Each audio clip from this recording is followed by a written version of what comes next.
تبارك الذي نزل الفرقان على عبده ليكون للعالمين نذيرا. السلام عليكم ورحمة الله وبركاته. الحمد لله نحمده ونستعينه ونستغفره ونؤمن به ونتوكل عليه ونعوذ بالله من شرور أنفسنا ومن سيئات أعمالنا. من يهده الله فلا مضل له ومن يضلله فلا هادي له. ونشهد أن لا إله إلا الله وحده لا شريك له.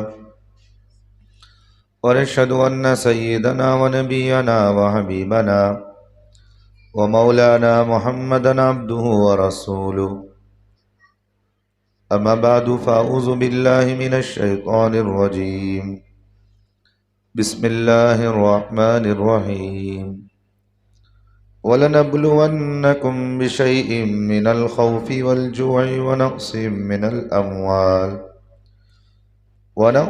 مِّنَ الْأَمْوَالِ وَالْأَنفُسِ وَالثَّمَرَاتِ وَبَشِّرِ الصَّابِرِينَ. صدق اللہ العظیم. اللهم صل على محمد وعلى آل محمد وبارک وسلم. عزیز ساتھیوں، حالات ہمارے اس ملک کے بڑے ناساز چل رہے ہیں. ہر طریقے پر کوئی نہ کوئی روزانہ کچھ نہ کچھ خبریں ملتی رہتی ہیں اور سنتے بھی رہتے ہیں. ایسا نظر آتا ہے کہ گویا کہ یہاں اب جینا ہی مشکل ہو گیا ہے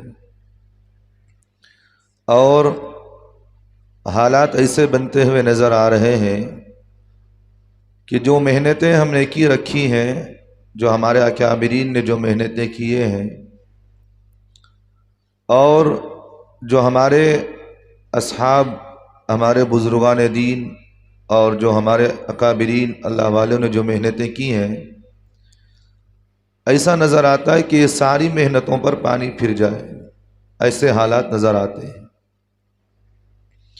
ہر طریقے پر روزانہ کسی نہ کسی طریقے پر حالات بڑے ناساز چل رہے ہیں. اب صبح اٹھے تو خبریں وہی ہیں کہ حضرت کیا کریں، کہ کیا اب مسلمان یہاں جی سکتا ہے نہیں جی سکتا. کچھ خبریں سنتی ہوئی آ رہے ہیں کہ حضرت حالات اتنے ناساز چل رہے ہیں کہ ہماری مال بھی ہم سے چھینا جا رہا ہے، ہمارے عہدے ہم سے چھینی جا رہی ہیں، ہماری اولادیں ہم سے چھینی جا رہی ہیں اور ہمارے جو جان مال جو بھی ہے ساری چیزیں ہم سے چھینی جا رہی ہیں. کیا اب اس ملک کے اندر امن و امان باقی نہیں رہا؟ کیا اس ملک کے اندر ابھی آگے چل کر مسلمانوں کی مسجدیں، مدرسے اور مسلمانوں کو دین پر محنتیں جو کی جا رہی ہیں، اللہ کا نام لینا کہ یہاں بند کر دیا جائے گا؟ کیا یہ حالات اسی طرح چلتے رہیں گے؟ ہر طریقے سے مسلمان بڑا پریشان نظر آتا ہے. سب سے پہلی بات ہمیں ایک اصولی بات ذہن میں رکھیے. اللہ تبارک و تعالیٰ قرآن مجید میں فرماتے ہیں، مسلمانوں سے فرماتے ہیں کہ اے ایمان والو، کیا تم ایمان لانے کے بعد اس بات کی اور اس بات سے تم خوش ہو چکے ہو کہ تمہیں آزمایا نہیں جائے گا؟ تم نے مسلمان ہو گئے، ایمان لا لیا، اسلام میں داخل ہو گئے اور تم جو اسلام کو قبول کر چکے ہو، کیا تمہیں یوں ہی چھوڑ دیا جائے گا؟ کیا تمہیں آزمایا نہیں جائے گا؟ یا اللہ کا ایک اصول، ایک ضابطہ ہے. یہ اللہ تعالیٰ کا ایک اصول، ایک ضابطہ یہ ہے کہ بھئی آدمی صرف اسلام قبول کر لینا اس کا اصل مقصد نہیں، بلکہ اسلام پر چلنا اس کا اصل مقصد ہے. کلمہ تو ہر آدمی پڑھتا ہے، ہر آدمی جو ہے چاہتا یہی ہے کہ میں بھی جو ہے مسلمانوں جیسا حلیہ اختیار کروں.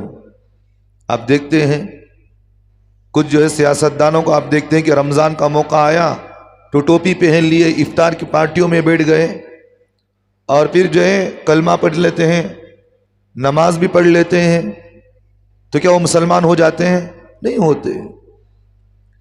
مسلمان اس کو کہتے ہیں جو واقعتاً وہ دل سے اسلام کو قبول کیا ہو اور حالات پر جم کر جو ہے وہ کام کرتا ہو۔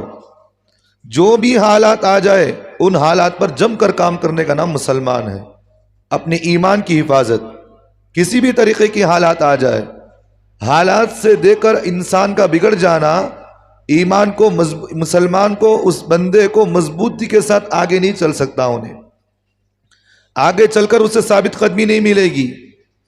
ثابت قدمی آدمی کو اسی وقت مل سکتی ہے کہ حالات جیسے بھی آ جائے اس حالات سے لڑنا سیکھے، حالات سے لڑنا سیکھنا ہے اور اس حالات کو سدھارنا، یہی تو ہے انسان، یہی تو ہے مسلمان کی علامت۔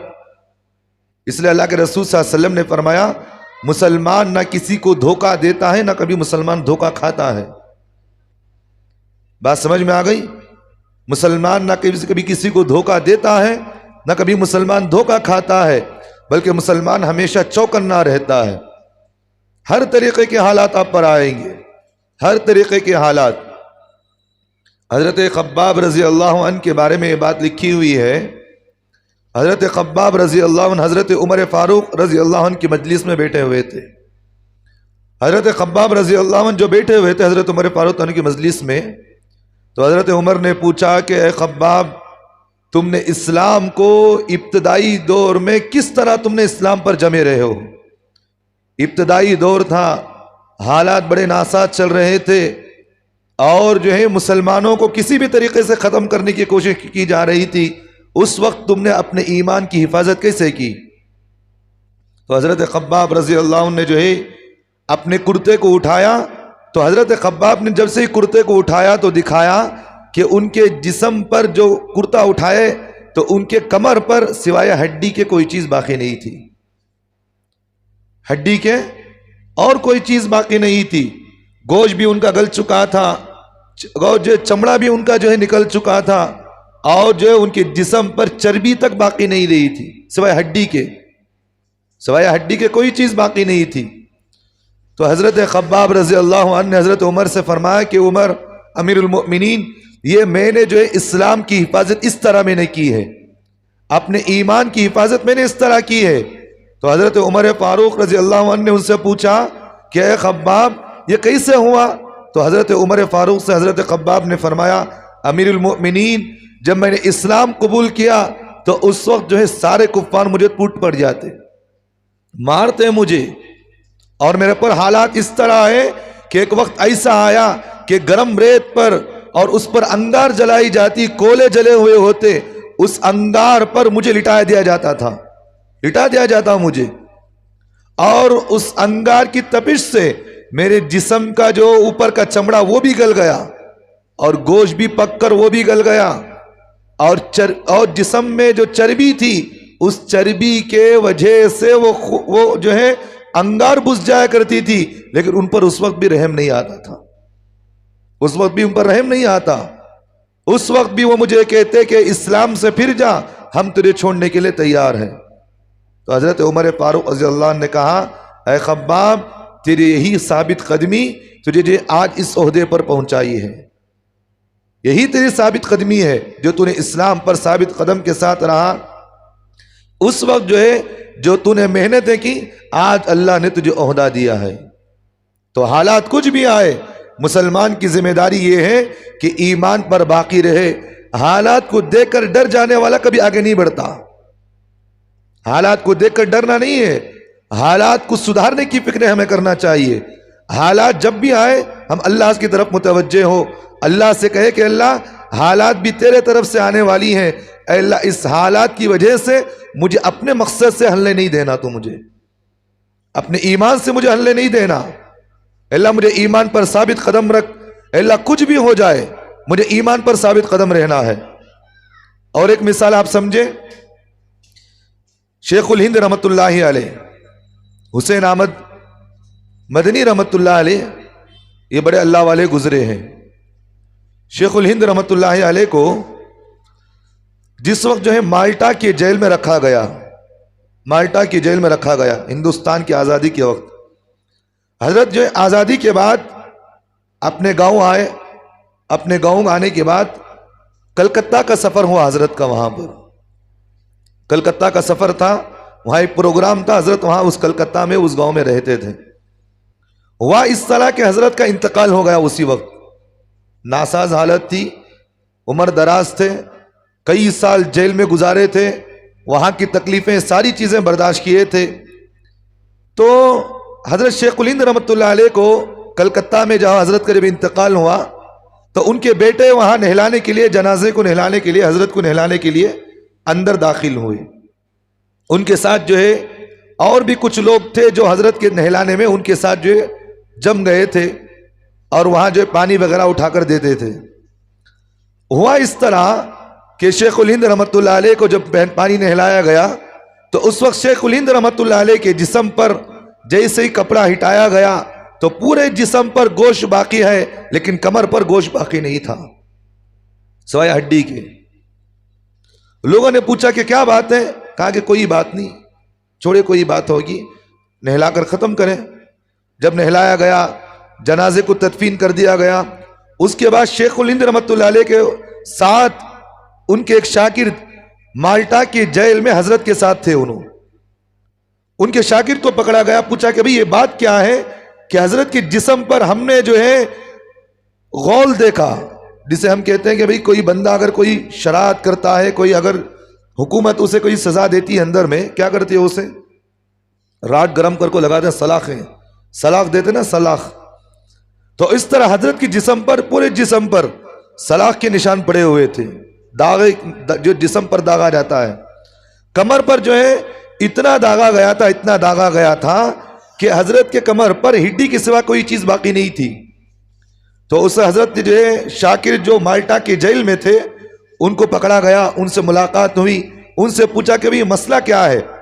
تو حضرت انہوں نے کہا کہ مسئلہ یہ ہے کہ انگریز شیخ الہند رحمۃ اللہ علیہ کو مالٹا کے جیل میں جب حضرت تھے تو حضرت کو اوپر سے لاتا، تہ خانے میں نیچے لے جاتا، تہ خانے میں نیچے لے جاتا، نیچے لے جا کر کہتا کہ شیخ الہند حسین، ہم تجھ سے کہتے ہیں یہ تو نے جو جنگ آزادی کے موقع پر تو نے فتویٰ دیا ہے کہ انگریز کے خلاف جو ہے جنگ لڑنا ضروری ہے، اب ہم پر فرض ہے، یہ جو تو نے فتویٰ دیا ہے اس فتوے کو تو واپس کر لے، ہم تجھے جو بخش دیں گے.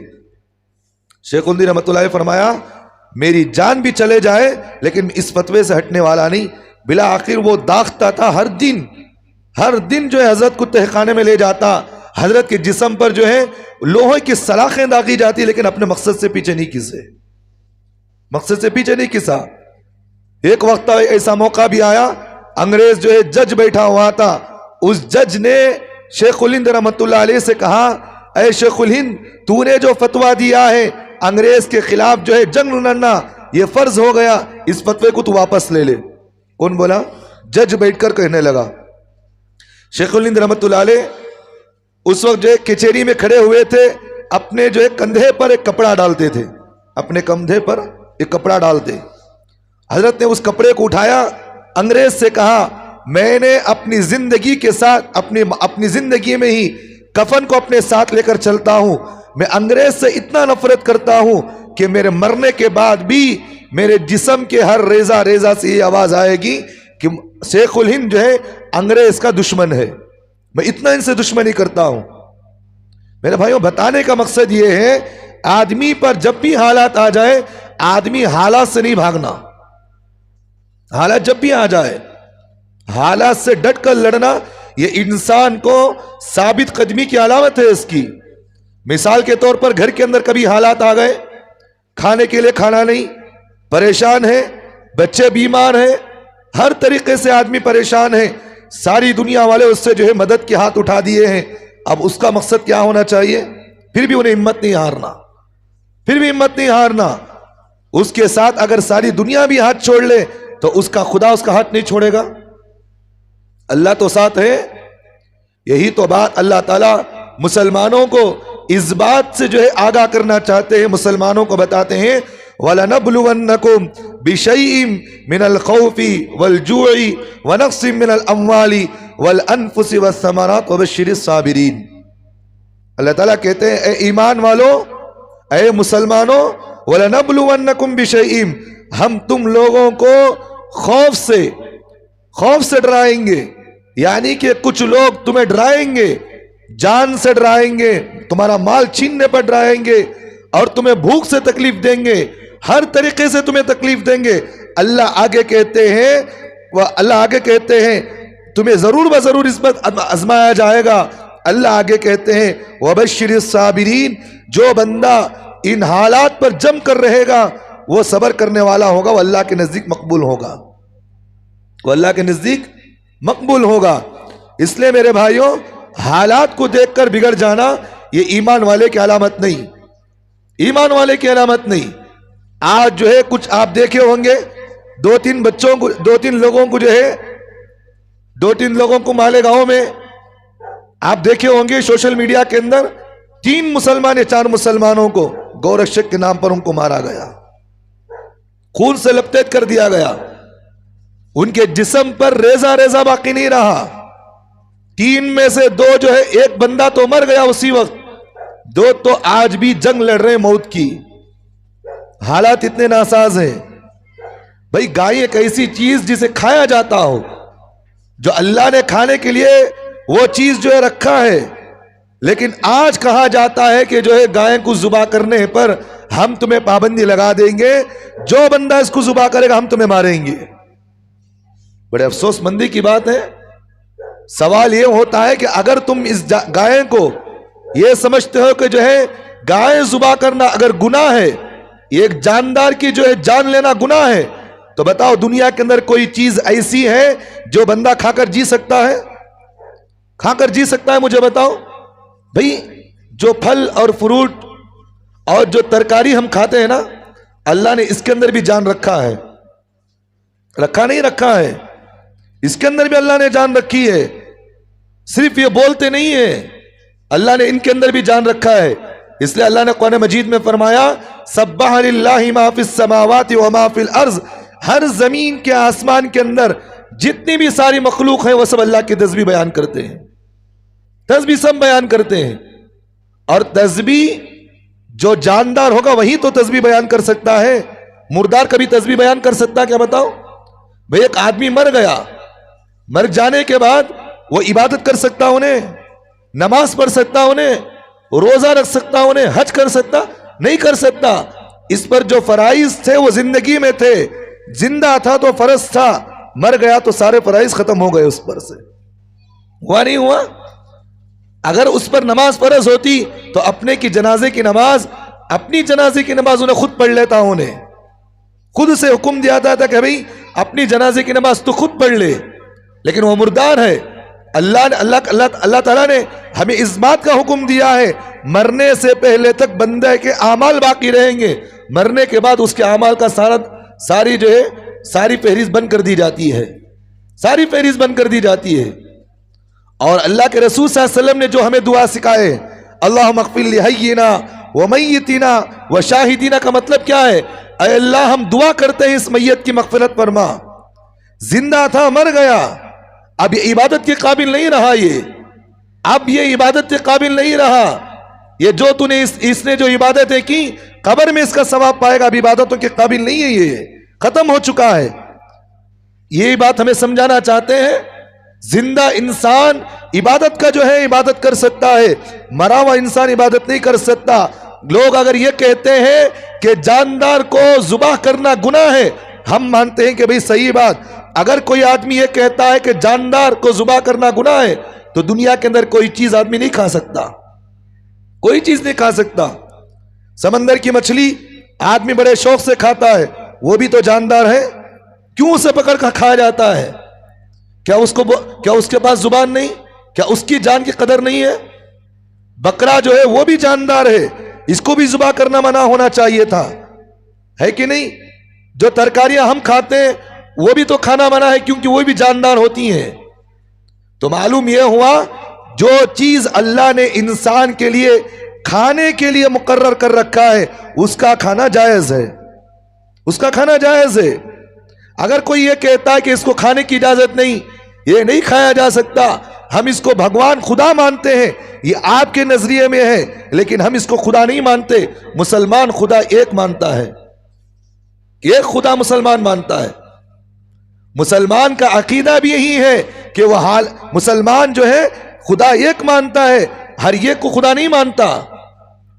عبادت سر جھکانے کا اگر حکم ہوتا تو کیا رسول کے سامنے سر جھکانے کی اجازت نہیں تھی؟ ہمیں ضرور اجازت ملتی. صحابہ ایک مرتبہ بیٹھے ہوئے تھے، اللہ کے رسول صلی اللہ علیہ وسلم کے پاس بیٹھے ہوئے تھے. ایک اونٹ آیا اللہ کے رسول کے پاس. آنے کے بعد اللہ کے رسول کی مجلس میں وہ اونٹ جو ہے اللہ کے رسول کے سامنے جو ہے اپنے سر کو جھکا دیا، رونے لگا بیٹھ کر، رونے لگا اونٹ بیٹھ کر. اللہ کے رسول صلی اللہ علیہ وسلم اس اونٹ کے پاس گئے، اس کے آنسوؤں کو پوچھا. پوچھنے کے بعد پوچھا کہ کیا مطلب ہے تیرا، کیوں تو پریشان ہے؟ اس اونٹ نے کہا کہ اے نبی جی، میرا مالک مجھے کھانے کے لیے کم دیتا ہے لیکن کام زیادہ مجھ سے لیتا ہے، کام زیادہ لیتا ہے. اللہ کے رسول صلی اللہ علیہ وسلم جانوروں سے بھی بات کرتے تھے. بات سمجھ میں آ گئی؟ تو اللہ کے رسول صلی اللہ علیہ وسلم جب وہ اس اونٹ کے مسئلے کو حل کر دیے تو جو صحابہ بیٹھے ہوئے تو انہوں نے کہا کہ اے نبی جی، ایک جانور آپ کو سجدہ کر رہا ہے، کیا ہم آپ کو سجدہ کر سکتے؟ نہیں کر سکتے. قیصر و کسریٰ میں ہم گئے، وہاں کے بادشاہوں کو ہم نے دیکھا، ان کے جتنے بھی وزیر آتے ہیں اس کے بادشاہ کے سامنے سر جھکاتے ہیں. آپ تو بادشاہوں سے بڑے بادشاہ ہیں. اللہ کے بعد اگر کسی کا مقام ہے تو آپ کا ہے. ہم جو آپ کے سامنے سر جھکانا چاہتے ہیں، اے نبی جی ہمیں اجازت دیجئے، ہم آپ کے سامنے جب بھی آپ کی مجلس میں آئے تو ہم آپ کے سامنے سر جھکائیں گے. اللہ کے رسول صلی اللہ علیہ وسلم نے فرمایا اگر سر جھکانے کا حکم ہوتا، سر جھکانے کا حکم ہوتا تو اپنی بیوی کو اس بات کا حکم دیا جاتا کہ اس کے شوہر کے سامنے سر جھکا، سجدہ کرنے کا حکم ہوتا. لیکن سرکار دو عالم صلی اللہ علیہ وسلم نے فرمایا اللہ کے علاوہ کسی اور کے سامنے سر جھکانا یہ حرام ہے، گناہ کبیرہ ہے، حرام ہے، گناہ کبیرہ ہے. تو اللہ کے رسول صلی اللہ علیہ وسلم نے ہمیں جو ہے چھوٹی سے چھوٹی چیز ہمیں جب سکھا کر گئے ہیں کہ اللہ کے رسول صلی اللہ علیہ وسلم نے ہمیں کھانے اور پینے کی تمیز نہیں سکھائے، ہمیں نہیں سکھا کر گئے. بھئی انسان ایک ایسی مخلوق ہے جو ساری دنیا میں سب سے زیادہ افضل ہے. میری بات سمجھ میں آ رہی ہے آپ کو؟ اللہ کے بعد اللہ کے نزدیک اگر اللہ کے نزدیک کسی کی عزت ہے، کسی کا مقام ہے فرشتوں سے بھی زیادہ، میری بات نقطے کرنا، ذہن میں رکھنا، فرشتوں سے بھی زیادہ اگر اللہ کے نزدیک کسی کی عزت ہے، کسی کی قدر ہے تو وہ انسان کی ہے. کس کی ہے؟ انسان کے اللہ کے سامنے قدر ہے. بھئی جو مخلوق اللہ نے پیدا کیا اپنی نورانی مخلوق فرشتوں کو، اس مخلوق کو اللہ نے انسان کی خدمت کے لیے لگا دیا ہے. لگایا نہیں لگایا؟ اگر اللہ کے نزدیک فرشتوں کی قدر و قیمت انسان سے بڑھ کر ہوتی تو کیا اللہ انسان کو اس کی خدمت کے لیے فرشتوں کو بھیجتا؟ نہیں بھیجتا. آپ کہاں میری بات آپ نہیں سمجھ رہے. بھئی انسان جو کھانا کھاتا نا، وہ جو دانا وہ حلق کے اندر جو پہنچتا ہے اللہ کے حکم سے فرشتہ جو نیچے پہنچاتا. ایک بات نقطے کی ذہن میں رکھنا، ہر انسان کے ساتھ اللہ نے ہزاروں فرشتوں کو پیدا کیا ہے. میں ہوں تو میرے ساتھ کئی فرشتے میری حفاظت کے لیے لگے ہوئے ہیں. اگر انسان کے ساتھ اگر اللہ فرشتوں کو نہیں لگاتا، یہ دنیا کے اندر سب سے بڑا دشمن جو شیطان ہے ہمیں کبھی کا ختم کر ڈالتا انہیں. میری بات سمجھ میں آ رہی؟ بھئی ہر انسان کا اگر کوئی دشمن ہے تو کون دشمن اس کا؟ شیطان ہے. حضرت آدم علیہ السلام سے اور اللہ کے سامنے اس بات کا اقرار اس نے کیا، اے اللہ تو جس مخلوق کو تو دنیا میں بھیج رہا ہے میرے مخالفت میں اسے جو ہے ہر طریقے سے اسے بہکاؤں گا، یہاں تک کہ میں اپنے ساتھ اسے جہنم میں لے جاؤں گا. یہ شیطان کا وعدہ ہے یہ. اور شیطان نے جو وعدہ کیا ہے، اگر جو ہے اللہ فرشتوں کو انسان کے ساتھ نہیں لگاتا تو شیطان کبھی کا انسان کو ختم کر ڈالتا انہیں. تو جس مخلوق کو اللہ نے پیدا کیا اس کے ساتھ اس اشرف المخلوقات کو اس کی حفاظت کے لیے اللہ نے فرشتوں کو بھی اس کے ساتھ لگایا ہے. میری بات سمجھ میں آ رہی؟ ایک بات نقطے کی ذہن میں رکھنا، انسان کی قدر و قیمت اللہ کے نزدیک کتنی ہے؟ آسمان سے جو بارش کا قطرہ برستا نا، اس قطرے کی حفاظت فرشتے خود کرتے ہمیں زمین پر لا کر ڈالتے انہوں. جس جگہ پر اللہ کا حکم ہوتا وہ فرشتہ جو ہے قطروں کو لا کر ڈالتا انہیں. ایک کتاب ہے فرشتوں کے عجیب حقائق کے اعتبار سے کتاب ہے، ایک فرشتوں کے عجیب حقائق کے اعتبار سے ایک کتاب لکھی گئی ہے. اس کتاب کے اندر بات لکھی ہے، اللہ جو ہے فرشتوں کو انسان کی حفاظت کے لیے آسمان سے جو قطرے زمین پر اتارتے ہیں، ہر قطرے کے ساتھ ایک ایک فرشتے کو پیدا کرتے ہیں تاکہ زمین پر جاؤ، انسان کی حفاظت تم کرو، انسان کی حفاظت کرو. اور انسان کی حفاظت میں اللہ نے جو ہے مسلمان کی بھی حفاظت کی ذمہ داری لی ہے، اور جو ہے غیر کی بھی، غیر مسلم کی بھی اللہ نے حفاظت تک کی ہے. وہ بھی تو انسان ہے، لیکن اس کے غلط حرکتوں کی وجہ سے وہ جہنم میں جائے گا، غلط حرکتوں کی وجہ سے جہنم میں جائے گا. لیکن انسانیت کے ناطے اللہ ان کی بھی حفاظت کی ذمہ داری لے رکھی ہے. تو معلوم کیا ہوا؟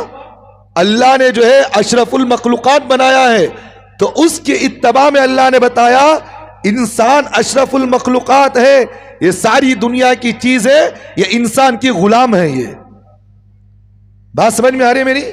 الدنیا خلقت لکم وانکم خلقتم للآخرہ، یہ ساری دنیا کی مخلوق یہ تیری محتاج ہے، جو چاہے تو کھا، جو چاہے تو پی، جو چاہے مزہ کر. یہ اللہ نے انسان کو اختیار دے رکھا ہے. جنگل میں جاؤ، جو جانور تمہیں پسند آئے، جس کو ہم نے حلال قرار دیا ہے، یہ تم کھا سکتے ہو، یہ تم کھا سکتے ہو. جس چیز کو ہم نے تمہیں حلال کیا ہے وہ جانور کو تم پکڑو کھاؤ، کوئی پکڑ کی بات نہیں. لیکن آج حکومتی سطح پر پابندیاں ہیں، وہ تو الگ بات. لیکن اللہ نے کسی پر پابندی نہیں لگائی، کسی پر بھی پابندی نہیں لگائی. یہ انسانوں نے پابندیاں لگا رکھی ہیں. بھئی جس مخلوق کو اللہ نے اشرف المخلوقات کہا ہو، اس کے طفیل اللہ نے دنیا کے اندر کھانے کے لیے اس کے لیے ہر چیز مہیا کر رکھی ہو، لیکن آج یہ کہا جاتا ہے کہ تم اس کو نہیں کھایا سکتا. یہ پابندی لگائی جاتی ہے، جو بندہ اس کو کھائے گا اسے ختم کرنے کی باتیں کی جاتی ہیں. ہو رہا نہیں ہو رہا ہے؟ کئی مسلمان اس ہفتے کی بات، کہیں جو ہے گائے آ رہے تھے، پکڑ لیے، ان کو ختم کر دیا جا رہا ہے. بھئی انسانیت تو کوئی چیز ہوتی ہے، اگر آپ اس کو بھگوان مانتے ہیں، آپ کے نظریے کے مطابق کوئی پکڑ کر لا رہا ہے، آپ اس کو لے لیں، لیکن انسان کی بھی قدر و قیمت تو کچھ ہوتی ہے. اس کا مطلب یہ نہیں کہ بھئی کسی نے جو ہے جس کو تم بھگوان مانتے ہو، اس نے جو ہے اس کو پکڑ لیا، تو اس کا مطلب یہ نہیں کہ اس کو تم مار دو، اس کو ختم کر دو. شریعت اس کی اجازت نہیں دیتی. شریعت یہ کہتی ہے انسان کی قدر و قیمت ایک جانور سے بڑی قدر و قیمت ہے، اس کی جانور سے بڑی قدر و قیمت ہے. بنی اسرائیل کا جو آپ واقعہ سنے، اس زمانے کے اندر بنی اسرائیل میں حضرت موسیٰ علیہ السلام کے زمانے میں اللہ تعالیٰ نے گائے ذبح کرنے کا حکم دیا. ایک آخری بات میں بتا کر ختم کرتا ہوں. لوگ جو ہے گائے کو جو خدا مانتے نا، اس کے سلسلے میں اللہ نے قرآن مجید کے اندر ایک واقعہ بیان فرمایا. سورۃ البقرہ، اس کا مطلب کیا؟ یہ جانور کے ایک بقرہ کہتے ہیں کہ بھئی گائے کو کہتے ہیں. اللہ نے ایک سورت اتاری ہے. سورۃ البقرہ کا مطلب یہ ایک گائے کے سلسلے میں ہم نے سورت اتاری ہے. اس سورۃ البقرہ کے اندر پہلے پارے کے اندر اللہ نے ایک واقعہ کو بیان فرمایا. کہا بنی اسرائیل کے اندر حضرت موسیٰ علیہ السلام کے زمانے میں بنی اسرائیل کے لوگ گائے کو خدا مانتے تھے. اللہ نے اس خدائی کے ان کی دعوت کو ختم کرنے کے لیے اللہ نے حکم دیا، جس کو تم خدا مانتے ہو، میرا حکم یہ ہے کہ تم اس کو ذبح کرو. پھر وہاں ذبح کیا گیا، لوگوں کی نفسیات کو توڑا گیا. کہا جس چیز کو ہم نے تمہیں حلال قرار دیا اس کو تم خدا نہیں مان سکتے. یہ انسانیت کے سوچ اور فطرت کے خلاف بھی ہے یہ چیز. میری بات سمجھ میں آ رہی؟ تو اس لیے میرے بھائیوں، حالات کچھ بھی ہو، حالات پر ہم جمے رہے، کچھ بھی حالات ہو، لیکن قانونی اعتبار سے جب یہ چیز کی پابندی ہے تو ہم سوچ سمجھ کر قدم اٹھانا چاہیے. یہ نہیں کہ بھئی شریعت میں اجازت دی گئی، ہم جو چاہے کریں، پھر حالات بگڑ رہے ہیں تو پھر سدھارنا مشکل ہے. لیکن جب حالات اس طرح چل رہے ہیں، لیکن حالات کو دیکھ کر آدمی جو ہے ڈرنا نہیں ہے، اللہ کی طرف متوجہ ہو، دلوں کو پھیرنے والی ذات اللہ کی ہے، دعا کرے جو اللہ جو ان کے حالات کو پھیر دے، ان کے دلوں کو پھیر دے، ان کے مقصدوں کو پھیر دے۔ میں ایک بات آپ کے سامنے آخری بات کہہ رہا ہوں، آج ہمارے بھارت کے اندر سب سے زیادہ اگر گائے کا گوشت کوئی کھاتا ہے، مسلمان سے زیادہ جو ہے غیر مسلم کھاتے ہیں، غیر مسلم کھاتے ہیں۔ آپ جا کر کہیں جو ہے کوئی جو ہے گوشت بیچنے والا اسے پوچھے بھئی اس دکان میں سب سے زیادہ کون لیتا، انہیں خود آپ کو بولے گا یہاں لے جانے والے غیر مسلم زیادہ ہوتے ہیں۔ ایسے سب ہوتے ہیں، لیکن جو ہے کچھ سازشوں کی وجہ سے، کچھ حالات کی وجہ سے مسلمانوں پر ٹارگیٹ کر کے یہ چیز بنائی گئی۔ بس اللہ سے دعا کر اللہ جو ہے حالات کو درست کر دے، اللہ جو ہے مسلمانوں کو عزت نصیب فرمائے، اللہ میں ایمان پر ثابت قدمی نصیب فرمائے۔ وَقُولُوا قَوْلِي هَذَا وَاسْتَغْفِرُوا اللَّهَ لِي وَلَكُمْ وَآخِرُ دَعْوَانَا الْحَمْدُ لِلَّهِ رَبِّ الْعَالَمِينَ۔